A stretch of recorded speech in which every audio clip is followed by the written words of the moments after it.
So hello future doctors. तो आज मैं कुछ भी एज सच पढ़ाने नहीं वाली हूँ। ठीक है, क्योंकि अब कुछ ही दिन बचे हैं for a NEET exam and मैं नहीं चाहती कि तुम कुछ नया अपने दिमाग में डालो इस टाइम पे। एंड फिर अगर कहीं कुछ चीज़ें गलत हो गई हो या नहीं समझ में आया तो फिर बाद में पैनिक करोगे। So it's a last lap for the NEET 2025 and ये आपका सपना है जो अब आप अपना अचीव करोगे जब आप एग्जाम दोगे। सो इस पर्टिकुलर डे के लिए आप बहुत टाइम से मेहनत कर रहे हो।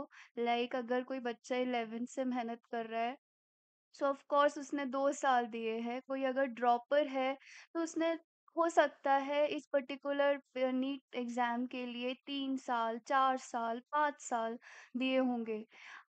तो इस पर्टिकुलर डे पर आपको क्या करना है, क्या नहीं करना है एंड इससे पहले आपको इस पर्टिकुलर डे से पहले आपको क्या अपने आप को प्रिपेयर करके रखना है, आज अपन बस उसी चीज़ पे डिस्कस करेंगे।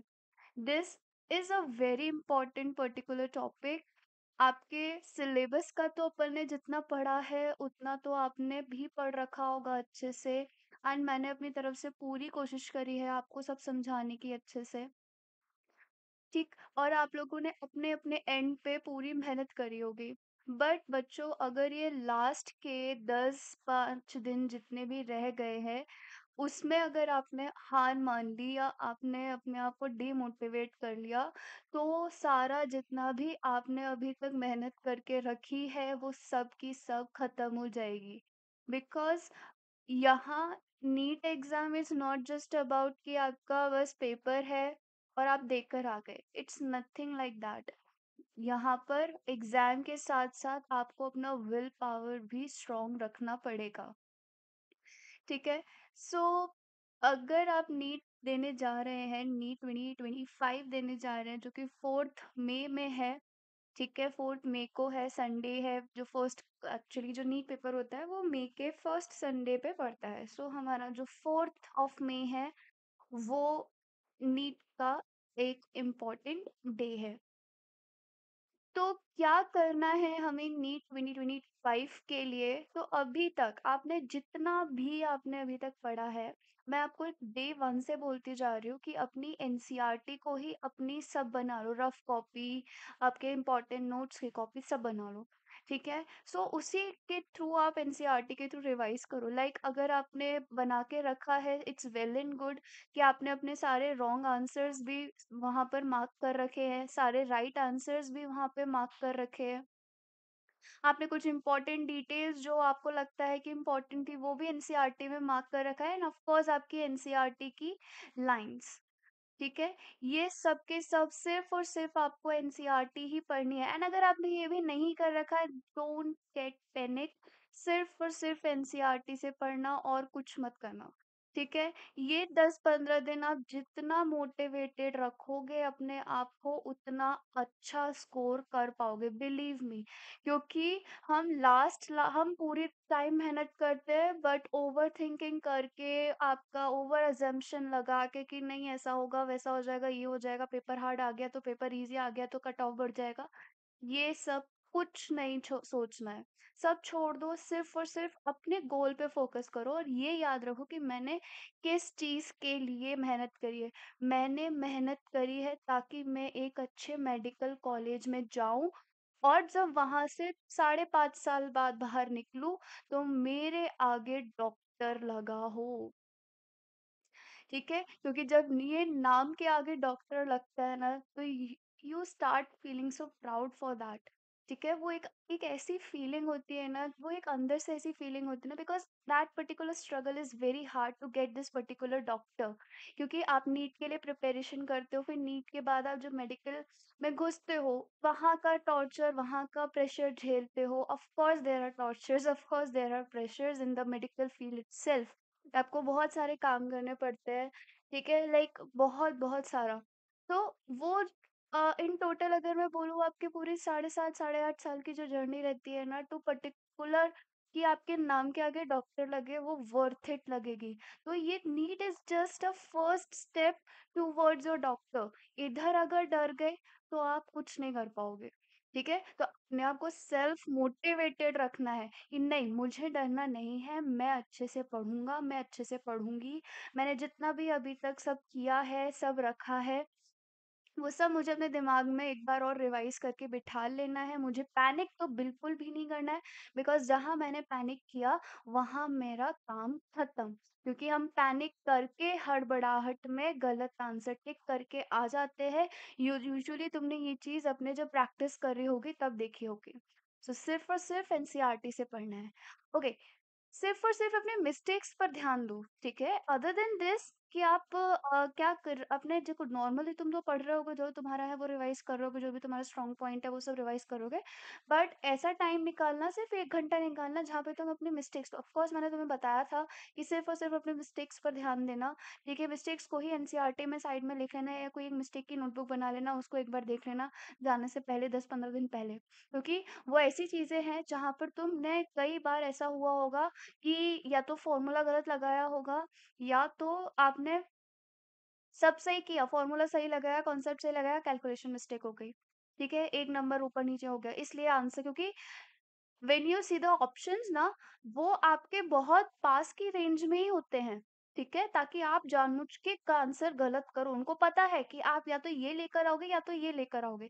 They know you very well, ठीक है? तो एग्ज़ामिनर को पता रहता है कि आप किस तरीके से किस तरीके का माइंडसेट रहता है उस टाइम पे, पेपर के टाइम। इसलिए अपने मिस्टेक्स को ध्यान रखना ये बहुत इम्पोर्टेंट है। कभी भी 10-15 दिन, चाहे वो कोई सा भी पेपर हो, ऑफ कोर्स अभी जो 12th में बच्चे होंगे बोर्ड्स देकर अभी देने जाएँगे नीट, उनको ये चीज़ पता है, बहुत रिलेटेबल होंगी कि कभी भी नई चीज़ें स्टार्ट नहीं करनी है, because it will create chaos। Why? इसलिए क्योंकि जब आप नई चीज़ें स्टार्ट करोगे कि अरे यार, ये टॉपिक तो छूट गया मेरे से, ये मैंने पढ़ा ही नहीं, वो पैनिक क्रिएट करेगा, ठीक है? छूट गया है, छूट जान दो, हो सकता है कि वो टॉपिक से क्वेश्चन आए ही ना, ठीक है? पॉसिबिलिटी हो जाती है कि वो टॉपिक से क्वेश्चन आए ही ना, ठीक है? सो छूट गया है तो छूट जाने दो, नई चीज़ें स्टार्ट नहीं करनी है, कभी भी नई चीज़ें स्टार्ट विदिन 10 टू 15 डेज़ में नहीं करनी है। कभी भी ऐसा नहीं, अरे यार ये देख लेता हूँ मैं, बिकॉज़ वो नहीं याद रहता। एग्ज़ा योर लाइक क्लास के एग्ज़ाम्स की बात अलग होती है, मतलब 11-12 के एग्ज़ाम्स की बात अलग होती है, बट ये नीट का एग्ज़ाम है। इधर आपको दिमाग से भी खेलना होता है, स्मार्टनेस भी दिखानी होती है, हार्ड वर्क के साथ-साथ। अगर आप फिज़िक्स की प्रैक्टिस की बात करें, तो फिज़िक्स की प्रैक्टिस में आप रॉन्ग क्वेश्चंस पे फ़ोकस कर सकते हैं, बिकॉज़ वहाँ पर आप या तो कॉन्सेप्चुअल मिस्टेक करोगे या फिर आप गलत फ़ॉर्मूला लगाओगे, ठीक है? तो हो सकता है जो आपने अभी तक जितने भी रॉन्ग क्वेश्चंस देखे हैं, जितने भी रॉन्ग क्वेश्चंस करे हैं, अगर आपने वो नोट डाउन कर रखे हैं, तो इट्स वेल एंड गुड, आपको और ईज़ी पड़ेगा। नहीं है, तो आप सिर्फ़ और सिर्फ़ फ़ॉर्मूला शीट रिवाइज़ कर लो, कॉन्सेप्ट रिवाइज़ कर लो, दैट्स इट, ठीक है? नाउ अगर मैं केमिस्ट्री की बात करूँ, लाइक फिज़िकल केमिस्ट्री का भी आप ये कर सकते हो कि कॉन्सेप्ट्स याद रखो, रॉन्ग क्वेश्चंस याद रखो, एंड अगर वो भी नहीं है कि आपने कहीं नहीं लिख रखा है रॉन्ग क्वेश्चंस को, तो go for the formula sheet, ठीक है? लास्ट में वही बचाती है। ओके, अगर मैं केमिस्ट्री की बात करूँ, केमिस्ट्री के अंदर भी इनऑर्गेनिक और ऑर्गेनिक केमिस्ट्री की बात करूँ, सिर्फ़ और सिर्फ़ एनसीईआरटी ही पढ़ना है। सिर्फ़ और सिर्फ़ एनसीईआरटी ही पढ़ना है, बिकॉज़ ऑर्गेनिक की बीच में जो थ्योरी के बीच में जो गिवन रिएक्शंस होती है ना, वहीं से ही उठ के सीधा पूछ लिया जाता है। वही की वही सेम रिएक्शन पूछ ली जाती है, वही के वही जो इनबॉक्स क्वेश्चंस होते हैं, वही की वही पूछ लिए जाते हैं। सो मेरा मानना है कि 10 से 15 दिन काफ़ी हैं, अगर आप चाहो तो एक बार रिवाइज़ कर लेना, गो थ्रू हो लेना। बट अगर नया स्टार्ट करोगे, तो प्लीज़ मेरी आपसे बहुत रिक्वेस्ट है कि मत स्टार्ट करना, ठीक है? जितना पड़ा है वही सफिशिएंट है।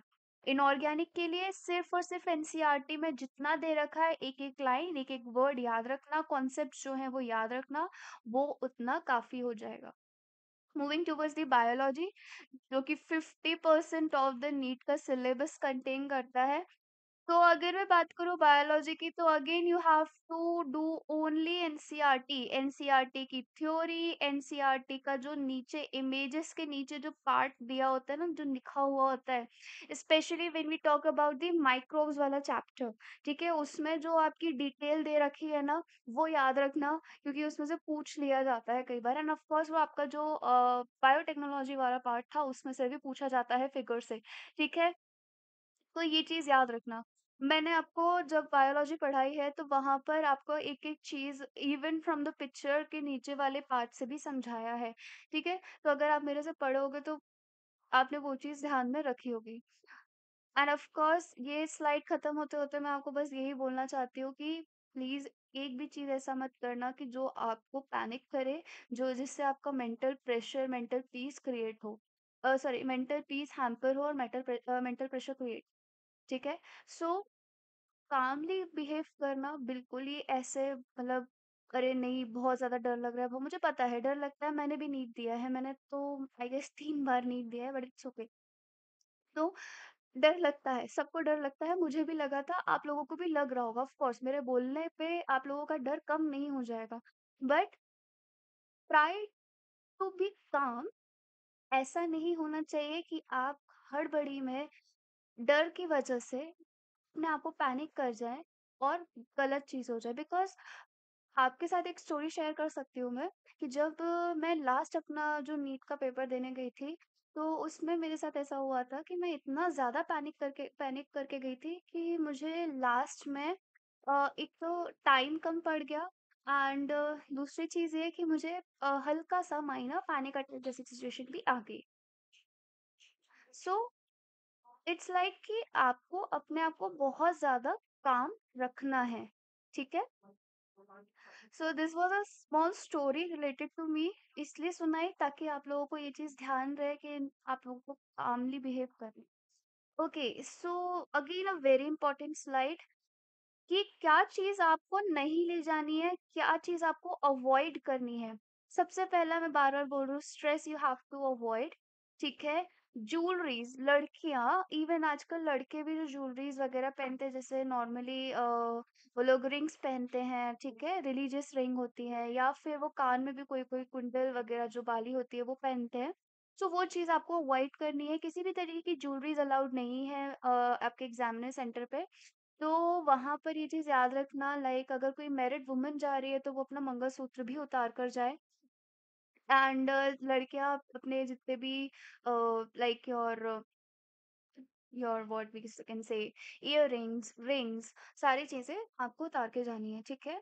कॉलर टी-शर्ट्स अलाउड नहीं है, ठीक है? सिर्फ राउंड नेक अलाउड है, वी नेक अलाउड है, ठीक है? किसी भी तरीके के कॉलर टी-शर्ट्स मत पहन के चले जाना, फालतू में पछताओगे, ठीक है? स्मॉल प्रिंटेड क्लॉथ्स भी अलाउड नहीं है, कुछ होता है ना कि बहुत छोटे-छोटे, छोटे-छोटे लिखा होता है, या फिर कुछ डिज़ाइन बनी होती है, प्रेफर्ड प्लेन टी-शर्ट, ठीक है? सिर्फ जिस पे कुछ भी ना हो, सिर्फ कलर हो। किसी भी तरीके का कोई डिज़ाइन नहीं हो, किसी भी तरीके का बोल्ड लेटर्स नहीं हो, बोल्ड लेटर्स होगा तो भी चल जाएगा, बट प्रिंटेड स्मॉल प्रिंट की टी-शर्ट्स मत पहन के जाना। मैं तो बोलूँगी सिर्फ़ और सिर्फ़ एक सिंपल टी-शर्ट और पजामे में जाना, ठीक है? जीन्स भी अलाउड नहीं होता, बट मैंने तो कई बार ऐसा देखा है कि सेंटर्स पे जीन्स पहन के भी चले जाते हैं। बट मैं प्रेफ़रेबली तो मैं बोलूँगी कि किसी भी बिना दिक्कत के अगर रहना है, तो बिना जीन्स के, ठीक है, बिना कॉलर टी-शर्ट्स के, end of course full sleeves भी अलाउड नहीं है, ठीक है? तुम्हें जिम वेस्ट पहन के जाना, तुम जिम वेस्ट पहन के चलाना, तुम्हें स्लीवलेस पहन के जाना, तुम्हें स्लीवलेस पहन के चले जाना। बट प्लीज़ जो आपके फुल स्लीव्स हैं, वो पहन के मत जाना, क्योंकि तुम लोगों ने बहुत ऐसी चीज़ें देखी होंगी, कई सेंटर्स पे स्लीव्स को काट दिया गया है। ठीक है, तो अवॉइड करना ये सारी चीज़ें, प्लेन टी-शर्ट्स पहन के जाना, एकदम एकदम ऐसे जाना भिखारियों की तरह, ठीक है? तो प्लेन टी-शर्ट्स और आपके पजामे पहन के जाना, और स्लीपर्स पहन के जाना, कवर्ड फुटवियर्स अलाउड नहीं है। आपके जूते हो गए, वो अलाउड नहीं है, एंड ऑफ कोर्स ऐसे जूते पे ऐसी चप्पल पहन के मत जाना, जिसमें लड़कियाँ स्पेशली ऐसे चप्पल पहन के मत जाना जिनमें हील्स हो, ठीक है? कुछ-कुछ ऐसे होती है ना कि जिसमें थोड़ी मोटी हील की होती है या मोटा सोल होता है, वो पहन के नहीं जाना है, एकदम फ्लैट बिल्कुल ज़मीन से लगी हुई चप्पल पहन के जाना है, ठीक है? किसी भी तरीके के रिलीजियस थ्रेड जो आपके गले में या हाथ में होंगे, तो वो उतार के जाना अलाउड नहीं है, ठीक है? एंड ऑफ कोर्स स्टेशनरी आपको ऑलरेडी एनटीए प्रोवाइड करेगा, तो किसी भी तरीके की स्टेशनरी आपको लेके नहीं जानी है। And rest of the details आपको जब आप प्रिंट कराओगे अपना एडमिट कार्ड तो वहाँ मिल जाएगी। जैसे कि आपको एक आधार कार्ड या कोई भी आपका एक आइडेंटिटी कार्ड लेके रखना है, फिर उसके बाद एक फ़ोटो रखनी है, 4-5 फ़ोटोज़ लेके जाना पासपोर्ट साइज़ की, ठीक है? एक बड़ी फ़ोटो जो है वो आपके एडमिट कार्ड पे ही लगेगी, ठीक? और थंब इम्प्रेशन जो है वो आपको शायद सेंटर पे ही लगाने होते हैं, मुझे याद नहीं है बट शायद वहीं लगाना होता है। ठीक है? सो ये मत भूलो कि आप इस पर्टिकुलर चीज़ के लिए मेहनत कर रहे थे इतने साल से डॉक्टर के लिए। लाइक तुम इमेजिन करो उसी से ही मोटिवेशन मिल जाएगा कि तुम्हारे आगे डॉक्टर लगा है। ठीक है? सो वो बहुत एक अच्छा प्राउड होता है, प्राउड मोमेंट होता है। उसको जीना है तुम्हें और इसीलिए तुम इतनी मेहनत कर रहे हो। NEET is just a first step towards the doctor. ठीक है? So all the very best to you all my students and जिन लोगों ने वीडियो देखी है, बहुत बहुत ज़्यादा तुम लोग अपने बेस्ट विशेज़ है मेरे तुम्हारी तरफ मेरे लिए sorry I mean best wishes हैं तुम लोगों को मेरी तरफ से। सो यस ऑफ कोर्स अपना पेपर बहुत ईज़िली करना, बहुत कामली करना एंड ये एक एक्सपीरियंस्ड तुम्हें टीचर बोल रही है कि ऑलरेडी वो दे चुकी है ऑफ कोर्स तो वो किस स्ट्रेस से गुज़री है मुझे पता है तुम लोग भी उसी स्ट्रेस से गुज़रे हो। So yes, so all the very, very, very best. Thank you so much.